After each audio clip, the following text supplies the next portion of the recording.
I, 28F, found out last month that I was adopted and my whole life had been a lie. I grew up as an only child with my parents Mark, 58M, and Sarah, 56F, in a fairly normal middle-class household in Michigan. We weren't super rich, but we weren't struggling either. My dad worked as an accountant at a big firm and my mom was a high school teacher. My childhood was pretty good. I had everything I needed, my parents supported my education, and I never felt unloved. Growing up, I always noticed that I didn't look much like either of my parents. They both had blonde hair and blue eyes while I had dark hair and brown eyes.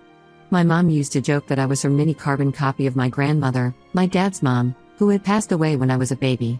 They even had these old black and white photos of her with dark hair and eyes that they would show me whenever I asked about it.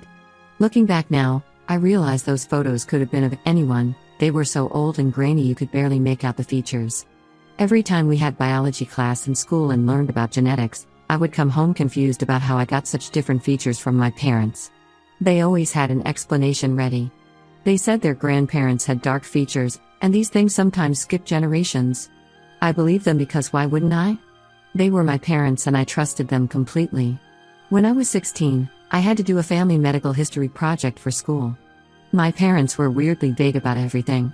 They kept saying things like our family was blessed with good health and there wasn't much to report. When I pressed for more details, my dad got irritated and said some families just don't keep track of these things. I remember feeling embarrassed in class when I had the shortest family medical history presentation. Last month changed everything. My parents decided they wanted to downsize since they were getting closer to retirement age. They planned to sell our childhood home and move to a smaller condo. Mom asked me to help her clean out the attic since there were decades of stuff stored up there. While she was going through old clothes, I was sorting through boxes of paperwork and photos. That's when I found it, a thick manila envelope stuffed behind some photo albums in a dusty box marked old tax papers. Inside were adoption papers from an agency in California. The papers showed I was adopted when I was 6 months old. But that wasn't all. There were dozens of letters from someone named Maria, my biological mother. The letter started from when I was a baby and continued until I was around 5. She wrote about how much she missed me, how she hoped I was doing well, and how she looked forward to maybe meeting me someday when I was older. My hands were shaking so bad I could barely read the letters. Everything started making sense, why I looked so different, why they were always vague about family history, why we moved states when I was young. I confronted my parents right there in the attic. Instead of apologizing or trying to explain, they got defensive. Mom started crying and saying I was never supposed to find those papers. Dad got angry and started yelling about how they were my real parents, not some teenager who gave me up. When I asked why they never told me, they said they had planned to tell me when I turned 18 but were afraid I would reject them and try to find my biological parents. The more they talked, the angrier I got. They admitted they moved from California to Michigan when I was 5 specifically to make sure my biological mother couldn't find us. They had received letters and photos from her through the adoption agency for years but hid them all because they were scared she would try to steal me back. They even made up that whole story about my grandmother looking like me and probably doctored those old photos. I couldn't believe they had maintained this lie for 28 years. Every time I questioned my appearance, every time I asked about family history, every time I wondered why we moved states, they had looked me in the eye and lied. They didn't just hide the truth, they actively created elaborate stories and fake evidence to keep me from discovering it. I was so upset I could barely breathe. I grabbed the envelope with all the papers and left immediately. My dad tried to stop me, saying those were their private documents, but I told him they were about me and my biological mother so they belonged to me. I drove straight to my best friend Emma's apartment. She helped me go through all the papers and letters that night. My parents started calling and texting nonstop as soon as I left. The messages ranged from angry, how dare I take their private papers, to guilt-tripping, after everything they did for me, this is how I repay them, to begging, please come home so we can explain everything. I couldn't deal with any of it. Everything I thought I knew about myself and my family was a lie. The next day, I went back while they were at work and packed enough clothes and personal items to last a few weeks. Emma said I could stay with her as long as I needed. I left a note telling them not to contact me because I needed time to process everything. Then I blocked their numbers and all social media contact. It's been a month now and I'm still staying at Emma's place. My parents have tried reaching me through other relatives, but I've blocked them all too. I just can't face them right now. How do you forgive 28 years of lies? How do you look at the people who raised you and see anything but betrayal? My whole identity feels like it was built on a foundation of lies. Emma thinks I'm being too harsh and should at least hear them out. She says they must have had their reasons and they did give me a good life. But I don't care about their reasons anymore. They had 28 years to tell me the truth and chose to lie instead. They robbed me of the chance to know my biological mother and any medical history I might need. They manipulated and controlled my entire life to suit their own fears and insecurities. Am I overreacting? Should I give them a chance to explain? Right now, I just feel lost and betrayed, and I don't know what to do next.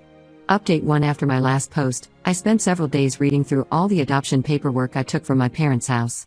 The agency was based in San Francisco, and thankfully they still existed. I was nervous about contacting them, but I needed answers. I called them last Monday and explained my situation.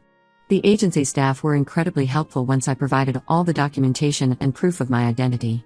They confirmed everything in the papers was legitimate and told me something that made my heart stop. My biological mother Maria had registered with their reunion registry over 20 years ago, hoping I would look for her someday. They said she had updated her contact information every year without fail. It took 3 days of paperwork and verification, but the agency finally arranged a meeting between us. Maria agreed to meet immediately when they contacted her. She even offered to fly to Michigan, but I insisted on going to California instead. I needed to get away from my adoptive parents' constant attempts to contact me, and something about returning to where I was born felt right. Emma came with me for support. We flew to San Francisco last week, and the agency arranged for us to meet Maria at their office. Walking into that meeting room was the most surreal moment of my life. Maria stood up when I entered, and it was like looking in a mirror. We had the same dark hair, same brown eyes, same nose, even the same way of tucking hair behind our ears. She was crying before either of us said a word. She hugged me, and for the first time in my life, I felt like I physically belonged to someone. Growing up, people always commented on how I looked nothing like my parents. Now I knew why. Maria told me her story over lunch. She was 16 when she got pregnant with me. Her parents were strict Catholics and refused to let her keep me. They sent her to live with an aunt during the pregnancy to avoid scandal. She wanted to keep me but was essentially forced into giving me up. She chose my adoptive parents because they seemed kind and promised to maintain contact through the agency. For the first 5 years, she sent letters and photos every month. The adoption agency confirmed this. She never missed a birthday or Christmas. Then suddenly, all her letters started coming back. The agency couldn't reach my adoptive parents. They had moved without leaving a forwarding address. Maria tried everything she could to maintain contact within the legal boundaries of the closed adoption, but my adoptive parents had effectively disappeared with me. The biggest shock came when she told me about my siblings. After she finished college, Maria married a man named David who fully supported her desire to find me. They had 3 kids together, Michael, 24M, James, 21M, and Sophia, 19F. David had passed away from pancreatic cancer 5 years ago. When I heard about the cancer, I felt sick. That was exactly the kind of medical history I should have known about. Maria had told all 3 of my half-siblings about me years ago. They grew up knowing they had an older sister out there somewhere. She showed me pictures of them on her phone. Michael and James looked so much like their dad, but Sophia looked just like us. It was overwhelming to suddenly have 3 siblings after being an only child my whole life. Just when things were going well, my adoptive parents somehow found out I was in California.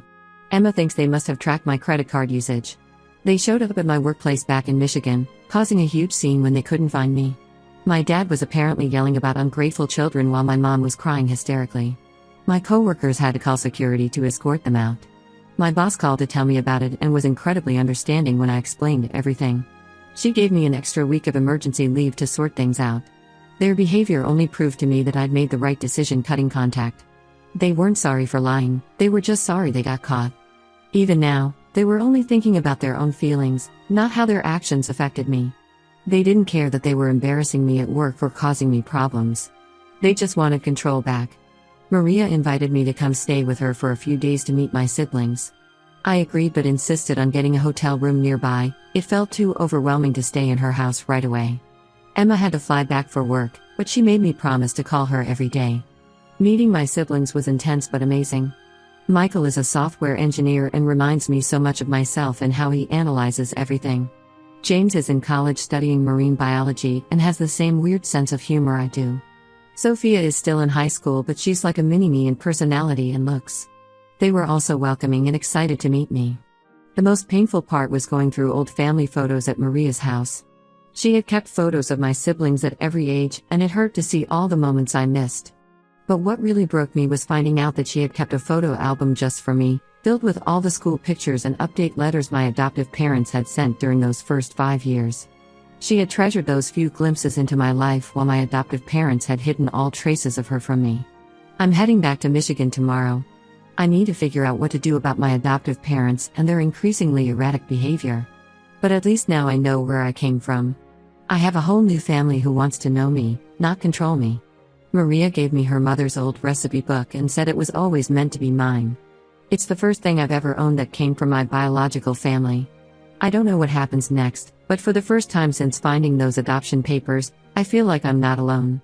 Update 2: Things have gotten so much worse with my adoptive parents since my last update. After I returned from California, they escalated their attempts to contact me. They started showing up randomly at Emma's apartment building, sometimes sitting in their car for hours just waiting. Emma's neighbors got so concerned about the strange car always parked outside that they called the police twice. They also kept coming to my workplace despite the previous incident with security. My boss had to threaten them with trespassing charges. They even somehow got Maria's contact information and started harassing her through phone calls and emails. The adoption agency reported them for harassment after they called the office over 30 times in 1 week demanding information about my meeting with Maria. Last week, I finally had to get a restraining order against them. The judge granted it immediately after seeing evidence of their harassment, hundreds of calls, emails from different accounts after I blocked them, messages through distant relatives, showing up at my workplace and Emma's home. The hearing was awful. My mom cried through the whole thing while my dad tried to tell the judge I was being manipulated by my biological mother. Thankfully, the judge saw through their behavior. But the worst revelation came 3 days ago. My adoptive parents' house finally sold, and they were doing final cleaning before the new owners moved in. My dad's sister Linda called me. She's the only relative I still talk to occasionally because she's been respectful of my boundaries. She helped them pack up the basement and found something disturbing. Hidden behind some old storage boxes was a large plastic tub filled with letters, cards, and photographs. They were all from Maria, sent consistently every year on my birthday and major holidays. The letters dated all the way up to my high school graduation. She had never stopped writing to me like I thought. My adoptive parents had just hidden everything. Linda sent me photos of some of the contents. There were school photos of my half-siblings with notes about how they were excited to meet their big sister someday. There were letters about family medical history, including warnings about the cancer risk from my biological father's side. Maria had even sent handmade birthday cards every year, each one saved with a little note about hoping I'd get to read them someday. My adoptive parents had stolen so much more than I realized. They didn't just hide my adoption, they actively worked to erase any trace of my biological family. All those years Maria tried to maintain a connection, tried to share important information about my siblings and medical history, and they just shoved everything in a box in the basement. I called Maria and told her about the letters. She broke down crying. She had worried for years that something had happened to me because the letters stopped being acknowledged. The adoption agency told her I was alive and well, but she couldn't understand why I never responded to any of her attempts to stay connected as I got older. Now we know, I never even knew those attempts existed. My adoptive parents tried to say they kept everything just in case I ever wanted to know about my biological family. But if that were true, why hide it all in the basement? Why not tell me about it when I found the original adoption papers? Why make up lies about Maria abandoning contact when they had a box full of proof that she never did? I've been spending more time with Maria and my half-siblings. They've been amazing through all of this. Michael even offered to help me set up security cameras at my apartment in case my adoptive parents violate the restraining order. Sophia sends me funny texts every day to cheer me up. It's strange how natural it feels with them, even though we've only known each other for a few months. Linda told me my adoptive parents are moving to Florida next month. Apparently, they finally realized I'm serious about cutting contact. Part of me feels guilty. They did raise me and give me a good life. But every time that guilt creeps in, I remember that box in the basement. I remember all the lies, the fake photos, the made-up stories. I remember them trying to make me feel crazy every time I questioned why I looked so different from them. They had nearly 3 decades to tell me the truth. Instead, they chose to lie and manipulate and control every aspect of my identity. Even now, they're not sorry for what they did, they're just sorry they got caught. If I hadn't found those adoption papers by accident, I might have gone my whole life never knowing the truth about who I am. I have an appointment with a therapist next week. Emma thinks it will help me process everything. I'm still trying to figure out who I am without the lies I was raised on. At least now I have my real family history, even if it came 28 years late. Update 3: It's been half a year since I discovered the truth about my adoption, and life has changed completely. My adoptive parents finally stopped trying to contact me after the restraining order. They sold their house and moved to Florida last month to live near my dad's sister Linda. She told me they bought a condo in a retirement community and are trying to start fresh. Part of me is relieved they're so far away now. The relationship with my biological family has grown stronger than I ever imagined possible. Maria and I talk almost every day, and my half-siblings have become a huge part of my life. Michael helped me find a better job in my field that pays more and even has an office in San Francisco, so I can transfer there if I want to be closer to them. James sends me weird marine biology facts every morning. Apparently it's a tradition he has with all his siblings. Sophia and I have weekly video chat sessions where we just talk about life, and it's amazing how similar we are despite growing up apart. I got married last month to my long-term boyfriend Tom. We had been planning a big wedding for next year, but after everything that happened, we decided to have a smaller celebration sooner. Maria walked me down the aisle, which felt absolutely right. My half-siblings were all part of the wedding party. Sophia was my maid of honor, and watching her give her speech about finally having her big sister in her life made everyone cry. The hardest part was not having my adoptive parents there. Despite everything, they raised me for 28 years. But I couldn't have them there, not after everything they did. Linda came to represent their side of the family, and she understood why her brother and sister-in-law weren't invited. She brought me my grandmother's old pearl necklace as a wedding gift, saying regardless of biology, I was still her niece. Maria gave me a gift that broke me down completely. She had made a photo album of my life from all those letters and photos she'd sent over the years, the ones my adoptive parents had hidden in their basement. She had kept copies of everything. Seeing those photos side by side with photos of my siblings at the same ages was surreal. There was no denying we were family. Some days I still feel sad about losing my relationship with my adoptive parents. They weren't awful people, they gave me a good life and I know they loved me in their own way. But their love was possessive and controlling. They let their own insecurities and fears destroy our relationship. Instead of trusting that I could love both them and my biological family, they chose to build a wall of lies that eventually came crashing down. I've stopped going to therapy because I feel like I've processed most of my anger now. I'm not angry anymore, just disappointed. They had so many chances to tell me the truth, but they chose lies every single time. Even when confronted with evidence, they tried to justify their actions instead of apologizing. Tom and I are talking about starting our own family soon. Maria has been amazing, sharing all our family's medical history and helping me understand where I came from. It's a relief to finally know about the cancer risk from my biological father's side, information my adoptive parents kept from me out of selfishness. I don't regret cutting contact with my adoptive parents. They made their choices for 28 years and now I'm making mine. I have a wonderful new family who loves me unconditionally and accepts me for who I am.